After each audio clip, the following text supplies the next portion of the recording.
ભાઈ અને બહેનના પ્રેમના પ્રતીક સમાન રક્ષાબંધનના પર્વની ઉમંગ અને ઉલ્લાસભેર ઉજવણી કરવામાં આવી રહી છે। ત્યારે મહેસાણા જિલ્લામાં વડનગર ખાતે આવેલી શ્રી જવાહર નવોદય વિદ્યાલય ખાતે રક્ષાબંધન પર્વની ધામધૂમપૂર્વક ઉજવણી કરવામાં આવી। વિદ્યાલયમાં અભ્યાસ કરી રહેલા 500 જેટલા વિદ્યાર્થી ભાઈ બહેનોએ પર્વની ઉલ્લાસભેર ઉજવણી કરી છે। વિદ્યાર્થીનીઓએ ભાઈઓને કુમકુમ તિલક કરી રાખડી બાંધી મોઢું મીઠું કરાવ્યું છે।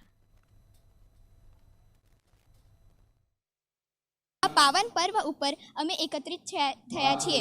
અમે અમારા ભાઈઓને રાખડી બાંધી અને મીઠાઈ ખવડાવી। હું માનું છું કે રક્ષાબંધન એક ભાઈ બહેનના પ્રેમના વચ્ચેનો એક પ્રતીક છે। બધા રક્ષાબંધનનો પર્વ મનાવવા એકત્રિત થયા છીએ।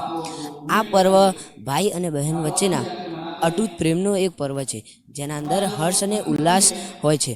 આ પર્વમાં ભાઈઓને તેમની બહેનો રક્ષાસૂત્ર બાંધે છે અને મીઠાઈ પણ ખવડાવે છે। અને અમે એવું ઈચ્છીએ છીએ, અમે એવી આશા રાખીએ છીએ કે આ પર્વ દર વર્ષે અમારી શાળાઓમાં ઉજવવામાં આવે।